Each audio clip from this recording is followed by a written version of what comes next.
O Senhor esteja sobre você e sobre a sua casa. Nós vamos fazer uma reflexão na palavra do Senhor nosso Deus com este tema, somos vasos. E aí nós vamos utilizar dois textos bíblicos. Então você que está na sua casa, né, pode acompanhar também lá na sua Bíblia digital ou na Bíblia física, mas nós vamos utilizar dois textos, né? Um dos textos foi o texto anterior, lá da carta de Coríntios, mas nós vamos começar por um outro texto. E aí depois a gente vai pedir ali para a mídia nos ajudar, né, na medida do possível, para a gente acompanhar o texto ali.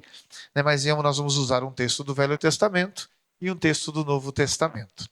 Mas antes de nós entrarmos aqui nessa, né, propriamente dita, na palavra do Senhor, né, naquilo que ela traz para nossas vidas, eu vou tentar trazer aqui uma outra ilustração, né, porque a Bíblia, quando ela foi escrita para aquela época, para aquele povo, para aquele contexto, Jesus utiliza-se de algumas coisas que estão relacionadas a eles, próximos a eles, para eles poderem entender. Vamos tentar trazer um pouquinho para nós aqui, mais perto de nós. E aí eu vou, como eu disse, vamos tentar trazer. Vocês, por um acaso, já passaram na frente, ou entraram, ou foram em algum lugar que trabalha com material reciclável? Alguém aqui já foi em algum lugar que trabalha com material reciclável? Vocês já foram? Ó, a gente tem aqui algumas pessoas, né? Alguns de vocês já foram. Vocês mais novos, nós mais novos, vocês não, vamos colocar no meio aqui, né?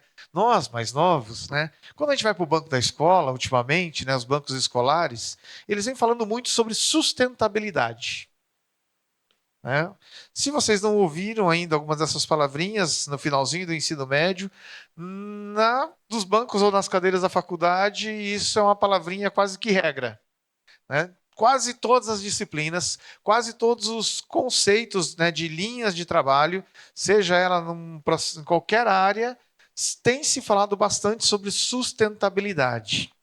Inclusive, nós temos reuniões anuais de países, né, dos governos de muitos países, que fazem umas suas reuniões e eles traçam planejamentos a longo e médio prazo para que, né, todos os seus governos trabalhem o lado da sustentabilidade.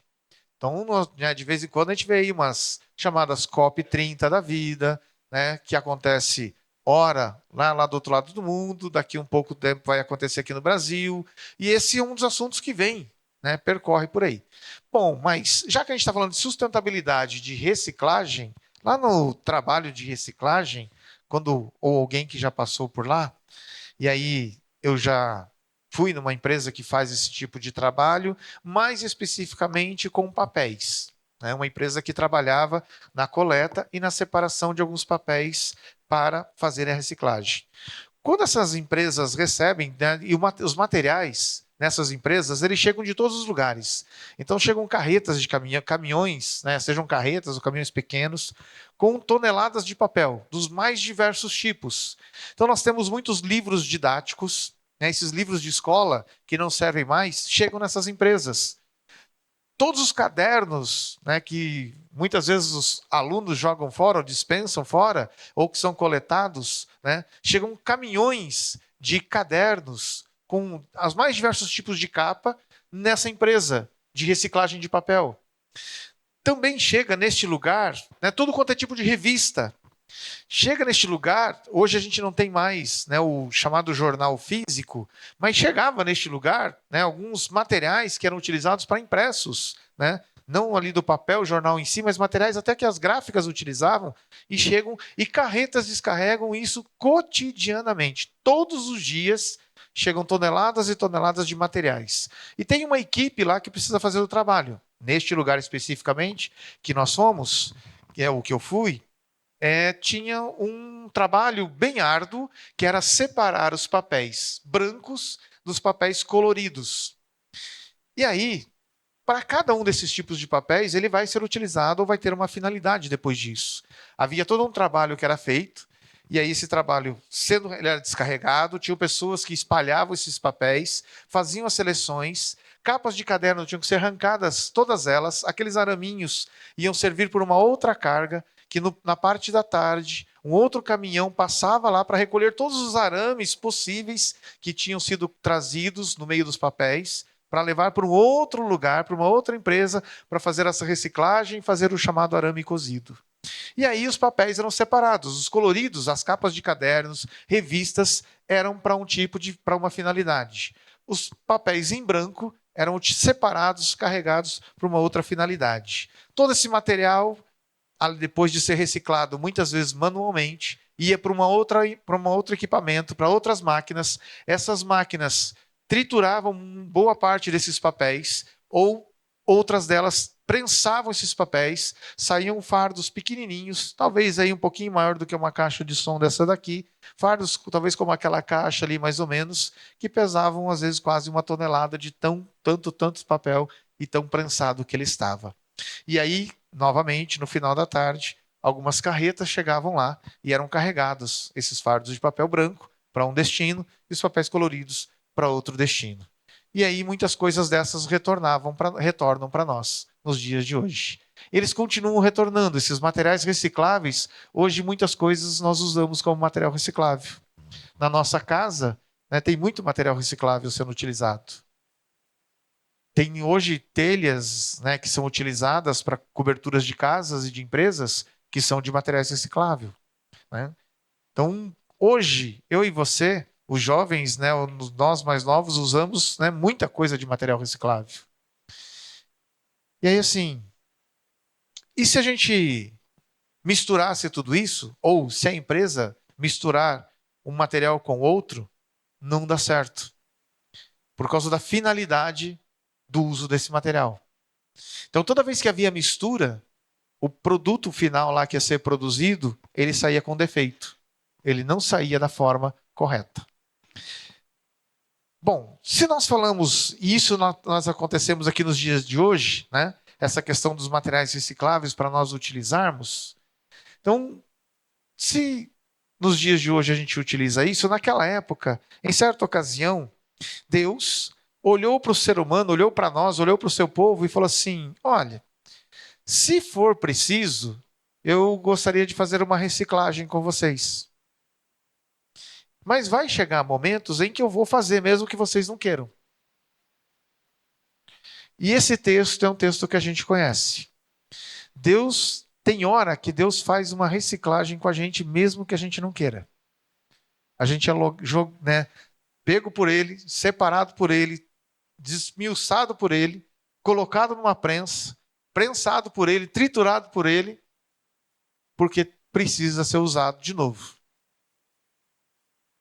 Alguns materiais são descartáveis, mas o ser humano não. E Deus quer reutilizar o ser humano, se preciso for. Que texto é esse que nós temos? Jeremias, capítulo 18. Faz favor. Projeta para nós. Olha o que o texto sagrado diz. E aí nos primeiros versos, né? A gente vai, né, vamos separar aí 2 ou 3 partes. Palavra que foi dita a Jeremias da parte do Senhor. Levanta-te e desce à casa do oleiro, e lá ouvirás as minhas palavras. Desci à casa do oleiro, e eis que estava trabalhando sobre a roda. Como o vaso que o oleiro fazia de barro se estragou nas suas mãos, ele tornou a fazer outro vaso, segundo bem lhe pareceu. Segurei. Nós temos, para essa ocasião, Deus chamou Jeremias e pegou um negócio que o povo conhecia, o oleiro.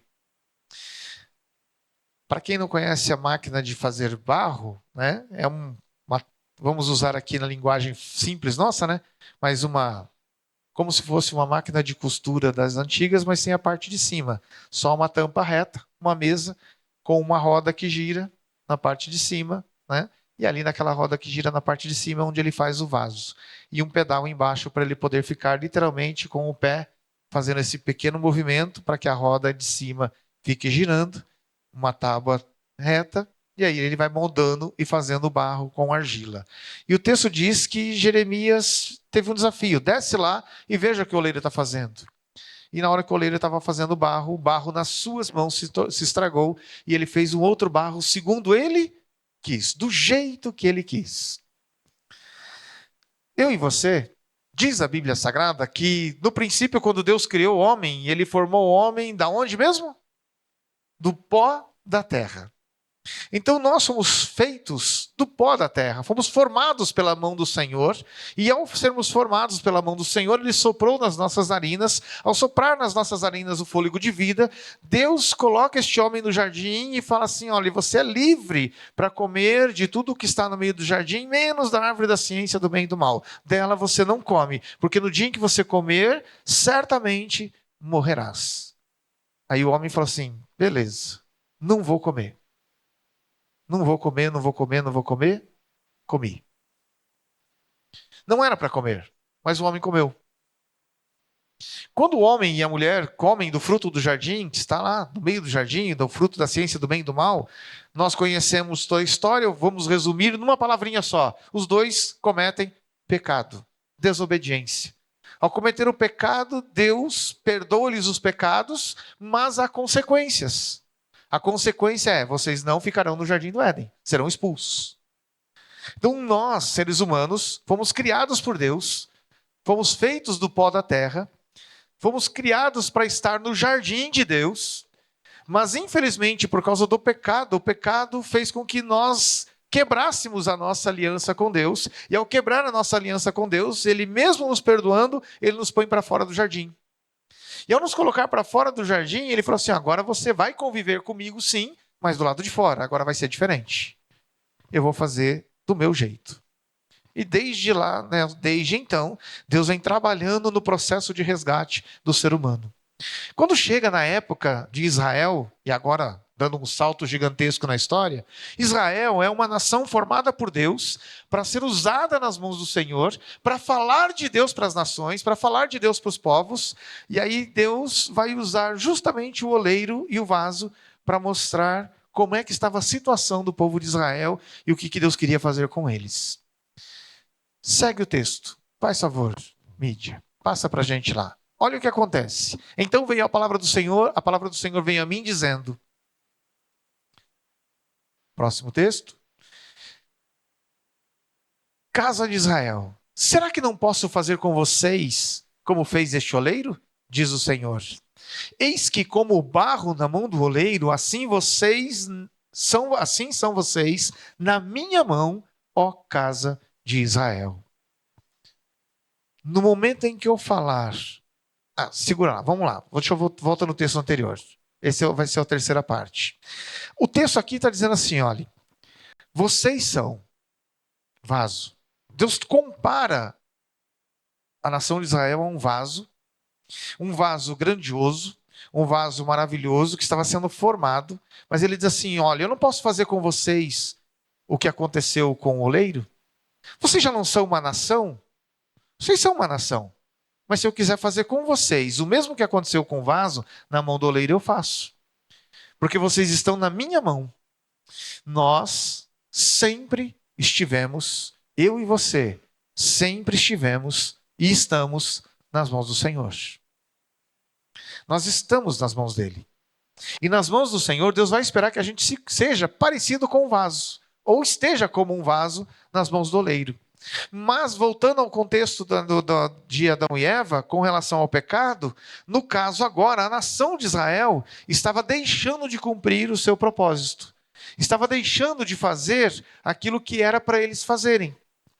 Falar sobre Deus, representar Deus, anunciar Deus. E aí chega o profeta e diz, ó casa de Israel, se vocês não prestarem atenção, eu faço com vocês o que eu quiser. E tem gente que não acredita nisso. Tem gente que acha que Deus não vai fazer. Aí olha o que Deus reafirma na terceira parte do texto.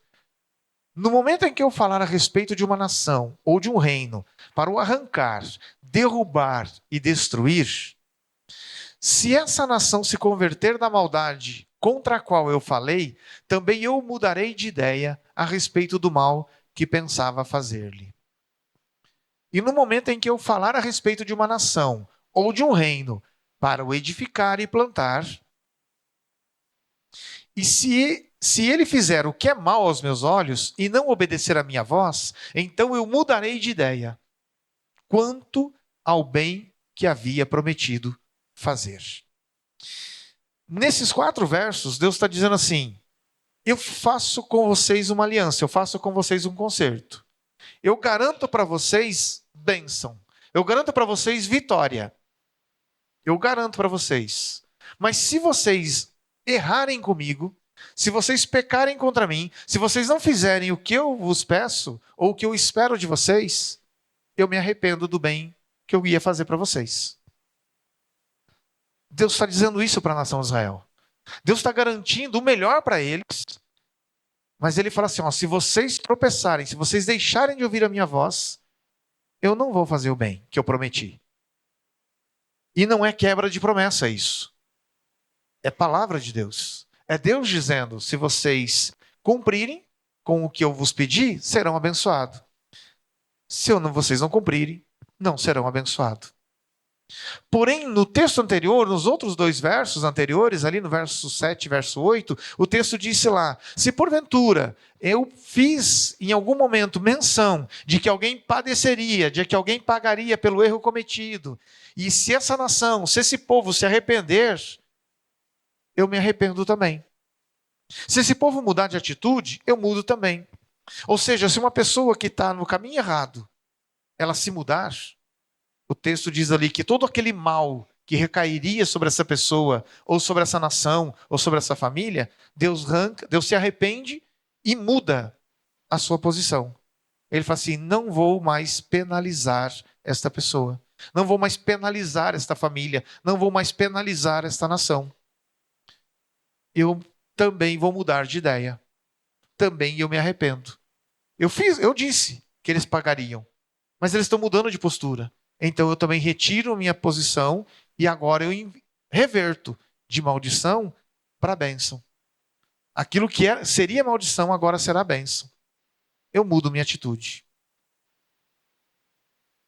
Como vasos, como pessoas nas mãos do Senhor, como seres humanos, Deus nos dotou e nos fez livres. Eu e você somos livres para fazer o que quiser, na hora em que a gente quiser. Você é livre.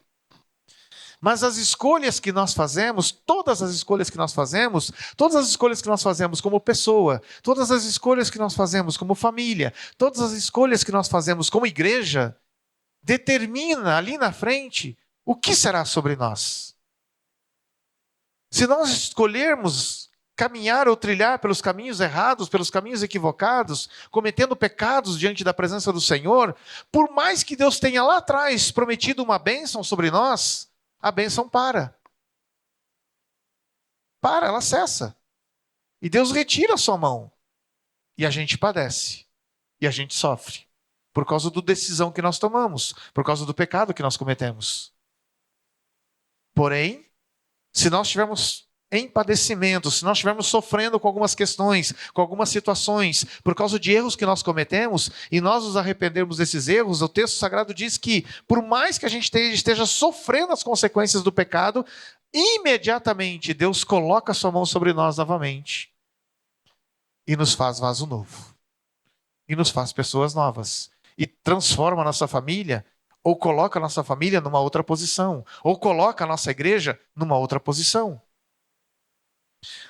A nação de Israel ouviu isso de Deus. E esse texto que ficou escrito para nós. Ficou escrito para o nosso ensino. Para nós entendermos e compreendermos qual é a nossa posição. A nossa posição é de vaso nas mãos de um oleiro. O oleiro é Deus. Os vasos somos nós. A questão daqui para frente é a gente entender a outra parte. É como nós estamos sendo como vasos. E aí o texto de Coríntios, né, do texto que, aliás, o texto que foi lido lá no começo pela Amanda, que é o outro texto agora lá de Coríntios, né, a segunda carta aos Coríntios capítulo 4, o apóstolo Paulo vai usar também essa expressão. Ele vai falar sobre isto. Ele vai comparar a gente a um vaso. E Antes de a gente entrar lá, se puder passar lá, colocar o texto lá de Coríntios capítulo 4, né, do versículo 7 ali em diante. Mas há um outro momento que Paulo vai falar sobre vasos, e ele olha para o ser humano e ele vai dizer assim: gente, no meio da igreja, no meio das pessoas, há vasos de honra e vasos de desonra. Quando o apóstolo Paulo escreve isso para Timóteo, Paulo está falando assim, que infelizmente há pessoas que não conseguiram entender o seu valor ainda nas mãos do oleiro e acabam se deixando ser usadas apenas para experimentar as coisas ruins da vida, para experimentar as maldições da vida. Tem vezes que pais, mães, avós, quando tinha aquele vaso na casa que não queria mais usar, o vaso era posto no canto e daqui a pouco começava a se encher de outras coisas que não plantas ou flores, mas que iam ser descartadas. Ou era jogado um lixinho lá dentro, ou era colocado um outro negócio que no outro dia, daqui uns dias você ia jogar fora. Quebrava alguma coisa, se jogava lá naquele vaso no canto, e o vaso ia ficando para lá. São chamados vasos de desonra. É vaso? Continua sendo vaso, mas já não serve para ser usado. Então, infelizmente, quando Paulo escreve a carta, né, a carta a Timóteo, ele usa uma expressão, ele usa essa expressão, Timóteo, no meio de todas as pessoas que você for encontrar, infelizmente haverão essas situações, mas também há vasos de honra. E esses vasos de honra, eles são para serem usados, são para serem postos em destaques. E muitas vezes, em algumas casas que a gente vai, você vai ver alguns vasos em lugares estratégicos da casa.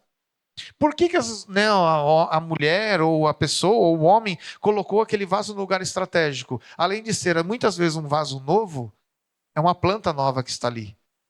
É algo novo que está ali. É algo para ser visto. E é para embelezar o ambiente, para chamar a atenção para o ambiente.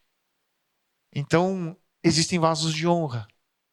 E é com essa ideia de vaso, lá na carta aos Coríntios, que o apóstolo Paulo vai chamar a nossa atenção para olhar para nós, para ver como é que nós estamos nos colocando nas mãos do Senhor. Na carta aos Coríntios, olha lá, ó, temos, porém, este tesouro em vasos de barro. Paulo de novo usa a ideia de vaso. E de que tesouro ele está falando? Paulo está falando do conhecimento e da graça que nós recebemos. Todos nós que estamos fazendo parte da igreja, todos nós que fomos chamados para fazermos parte da igreja, nós recebemos o Evangelho de Jesus, nós recebemos uma mensagem do céu, nós recebemos a presença do Senhor sobre as nossas vidas. Você só consegue orar para Deus porque o Espírito Santo está em você. Você já conseguiu prestar atenção nisso? Porque a Bíblia Sagrada diz que ninguém diz que Jesus é o Senhor se não for pelo Espírito. Então eu só consigo dizer que Jesus é o meu Salvador porque o Espírito Santo está em mim. Eu só consigo louvar ao Senhor porque o Espírito Santo está em mim. Eu só consigo falar de Jesus para alguém porque o Espírito Santo está em mim. Ou seja, o Espírito Santo de Deus trouxe para nós a mensagem do Evangelho, trouxe para nós as boas novas, está trazendo para nós a cada dia o conhecimento de Deus. A cada dia nós conhecemos mais e mais o Senhor. Quanto mais eu conheço ao Senhor, o texto diz que isto é algo da grandeza de Deus, da graça de Deus, e essa graça de Deus vem sobre nós. É o Evangelho. E aí ele usa essa expressão, dizendo que este Evangelho, essa graça maravilhosa, ela é um tesouro. E aonde que este tesouro tem que estar? Onde que esse Evangelho tem que estar? Aonde que a presença do Senhor tem que estar? O texto de Paulo vai dizer assim: este tesouro tem que estar em vasos de barro. E o barro somos nós. Por que a ideia do vaso de barro? E o texto diz lá, para que a excelência que se veja, ou para que se veja a excelência do poder, provém de Deus, não de vós. A graça, ela é do Senhor. aquilo que eu e você fazemos é por Deus.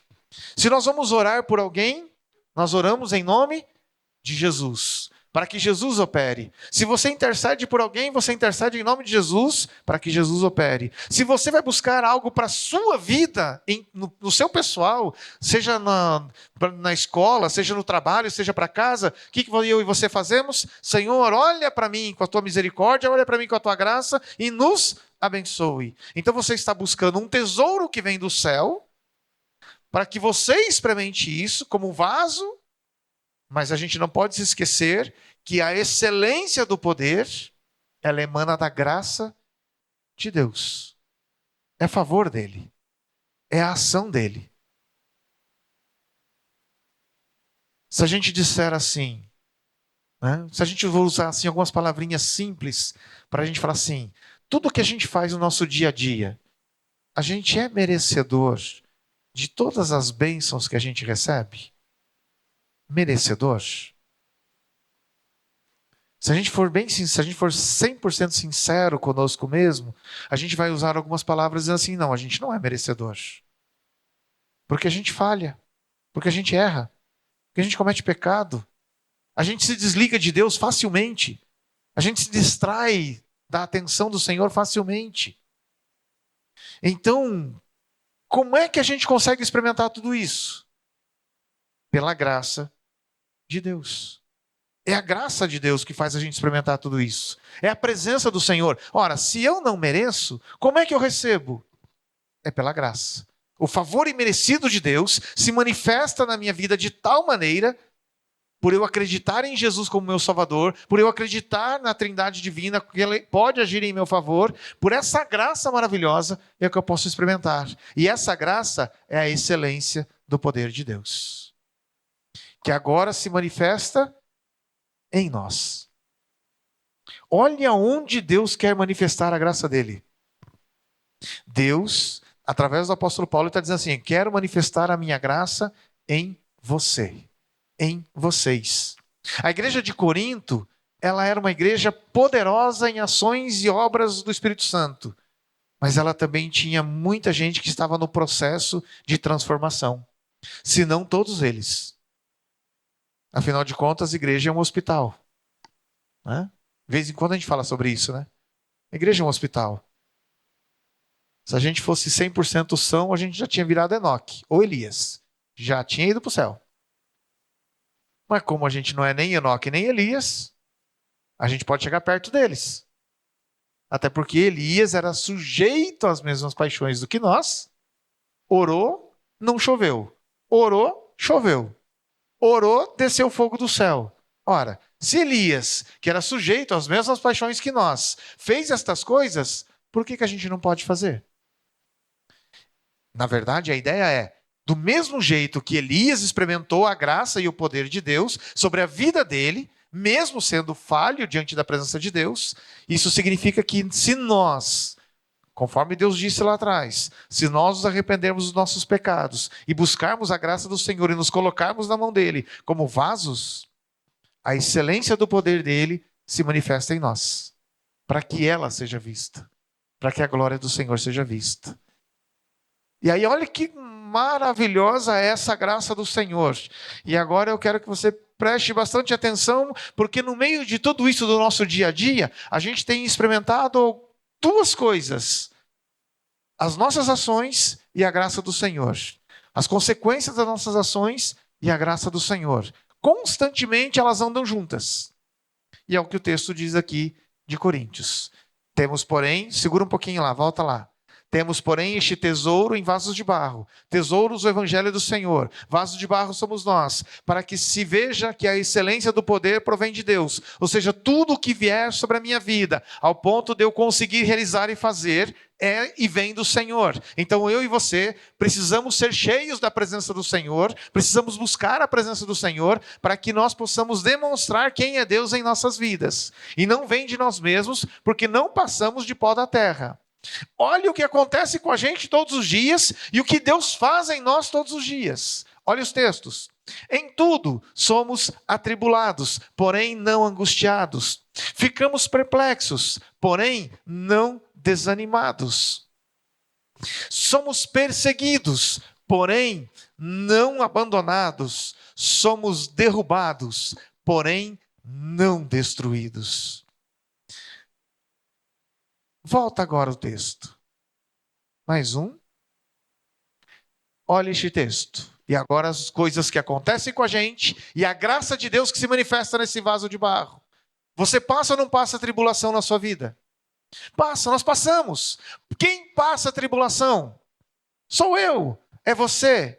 Quem passa tribulação é o vaso de barro. O vaso de barro está sujeito a tribulações. O vaso de barro está sujeito a passar perrengues na vida. Porém, a graça de Deus não deixa a gente atribulado. Volta um pouquinho o texto. Segura lá, né? Aí, desculpa, perdão. Volta lá, né? Vamos voltar para o texto. Somos atribulados, porém não angustiados. Quem manifesta, tira de nós, quem arranca de nós toda angústia em meio à tribulação é a graça de Deus. A graça do Senhor se manifesta no vaso de barro e não deixa você perecer em meio às suas tribulações. Ficamos perplexos, de repente você fala assim, não aguento mais, não quero mais, esse lugar não é para mim, eu não aguento mais. O peso de ser cristão é grande. E você, como vaso de barro, sente isso. Não é fácil. Tem até um memezinho que, né, o senhorzinho lá que diz que a coisa mais difícil do mundo é ser crente. E é mesmo. Né? Crente tem um monte de coisas que ele tem que cuidar para seguir realmente a Bíblia Sagrada. E não é fácil. Não é para qualquer um mesmo. Tem que ter muita força de vontade. Mas o peso, a carga, a responsabilidade vem sobre este vaso de barro. Porém, a graça de Deus não me deixa ficar para baixo. A graça de Deus não me deixa ficar desanimado. Porque a cada dia eu posso olhar para o Senhor Jesus Cristo e é esse Jesus que vem aqui na minha alma e restabelece ela. É a graça dele. O vaso de barro é restabelecido. O outro verso, que é o verso 9.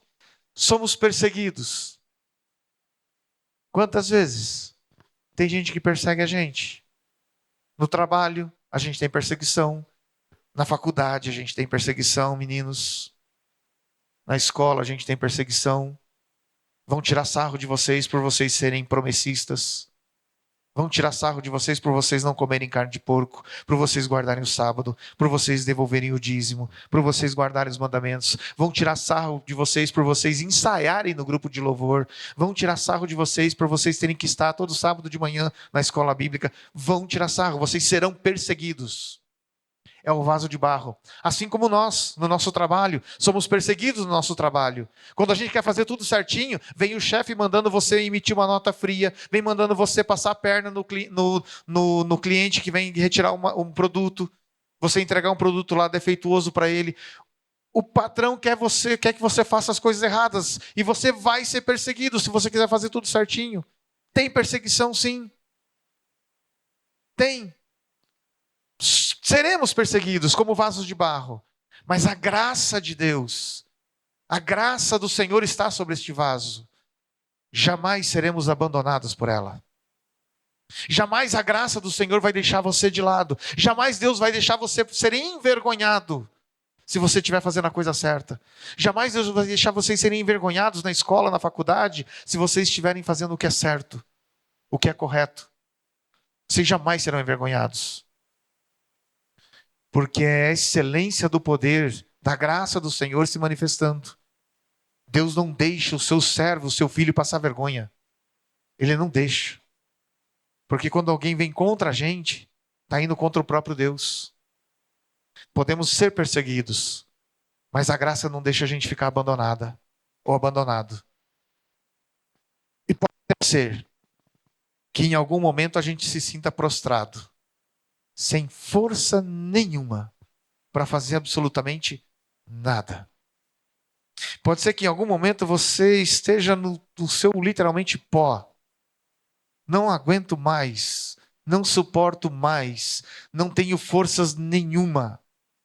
É o vaso de barro, gente. O vaso de barro sente fraqueza, o vaso de barro sente, né, estar lá no pó sem condições e força nenhuma. Mas olha o que a graça faz com esse vaso. Jamais você será destruído. Deus não vai pegar você como um vaso e pôr lá no cantinho. Não. Eu e você, se somos vasos na mão do oleiro e deixarmos o oleiro moldar como ele quer, jamais a gente será destruído. Porque ele vai fazer de nós a cada dia, como diz uma certa canção, um vaso novo. Todo dia você será renovado na presença do Senhor. Todo dia Deus vai olhar para você e vai dizer assim: você é o meu vaso escolhido. Vocês são os meus vasos escolhidos. Deus vai olhar para nós. E aí o Espírito Santo, que é maravilhoso, que é grandioso, que é precioso, ele vai nos tomar pelas mãos e ele vai nos guiar. Ele vai nos conduzir por onde ele quer. Precisamos apenas dizer para o Senhor: Senhor, eis-me aqui. Sou vaso nas tuas mãos. Lá na época, Deus trabalhou e tratou de Israel. Aqui, na carta aos Coríntios, o apóstolo Paulo estava tratando da igreja aos Coríntios. Nos dias de hoje, a palavra do Senhor continua a mesma. Somos ainda vasos, feitos do barro. Do pó a gente veio, para o pó a gente volta. Então somos barro, somos pó. Mas a excelência do poder é de Deus. E se a gente deixar o Espírito Santo nos encher, as questões virão sobre o vaso de barro, mas a graça vai sobressair. Porque a graça do Senhor, o tesouro do Senhor, é muito maior do que qualquer coisa nessa terra. Diga para o Senhor, na tua oração: Senhor, sou vaso, o Senhor é poderoso, a graça é poderosa, eis-me aqui, enche a minha vida e faz de mim, Senhor, o que o Senhor quer. Amém? Vamos colocar em pé. Nós vamos conversar com Deus. Nós vamos orar ao Senhor. O oleiro ainda continua fazendo o seu trabalho. Deus continua olhando para nós e querendo fazer o seu trabalho. Eu e você continuamos como vaso. E precisamos continuar à disposição de Deus. A gente precisa se colocar à disposição dele. E ao se colocar à disposição de Deus, o que Deus vai fazer? Vai olhar para nós e vai nos encher com a excelência do seu poder. E essa vai ser a nossa oração. Senhor, eis-me aqui. Senhor, eu quero me colocar diante da tua presença. Eu quero, Senhor, ser um vaso nas tuas mãos, mas não um vaso para ser descartado, não um vaso para ser que se quebre e seja descartado do lado. Não, eu quero ser um vaso que se renove a cada manhã, um vaso que se renove a cada dia, para que eu possa experimentar a grandeza do teu poder e a excelência do teu poder. E saber e reconhecer que tudo que eu tenho, tudo que eu sou, tudo que eu vou conquistar, tudo que eu poderei falar, vem de ti, Senhor, e será para ti. Vamos conversar com Deus? Juntos, oremos ao Senhor. Senhor, nosso Deus e Pai, toda honra, Senhor, e toda glória seja dada a teu santo e eterno nome, Senhor. Pai, em nome de nosso Senhor Jesus Cristo, nós estamos aqui, Senhor, diante da tua presença, Senhor. Estamos aqui, Senhor, nos colocando diante de ti e relembrando, Senhor, quem nós somos. Senhor, fazendo uma alusão, Senhor, fazendo uma comparação com estes textos. Senhor, nós somos vasos de barro, Senhor. Fomos formados pelo Senhor, pelas mãos do Senhor. Pai, em nome de nosso Senhor Jesus Cristo, nós continuamos sim, Senhor, tendo o livre-arbítrio, tendo a liberdade, Senhor, de tomarmos as nossas decisões. E que a nossa decisão, Senhor, seja estar nas tuas mãos. Que a nossa decisão, Senhor, seja por não continuar no pecado, ou não continuar pecando, mas por estar nas tuas mãos, para deixar o Senhor agir, para deixar o Senhor operar, para deixar o Senhor tratar de cada um de nós. Senhor, às vezes, Senhor, será necessário o Senhor nos quebrar e nos fazer de novo. Às vezes, Senhor, será necessário passar por situações adversas, sim, Senhor. Às vezes a tua mão, Senhor, precisará tratar de nós, nos moldar, Senhor, nos moldar muitas vezes, Senhor, de dentro para fora. Pai, em nome de nosso Senhor Jesus Cristo, que a gente possa se colocar nas Tuas mãos, Senhor. Que a gente possa se colocar diante da Tua presença. Pai, em nome de nosso Senhor Jesus Cristo, que nós possamos, Senhor, como vasos, dizer: Senhor, eis-me aqui, Senhor, enche-me com a Tua presença, enche-me com a Tua graça, ajuda-me a desfrutar dela, Senhor. Pai, em nome de Jesus, que nós possamos, Senhor, buscar a Tua graça, buscar a Tua presença ainda mais sobre as nossas vidas, e que possamos colocar à disposição dela, Senhor. Não importa, Senhor, se estamos tristes, se estamos abatidos, se passamos por algumas adversidades da vida, e vamos passar, Senhor.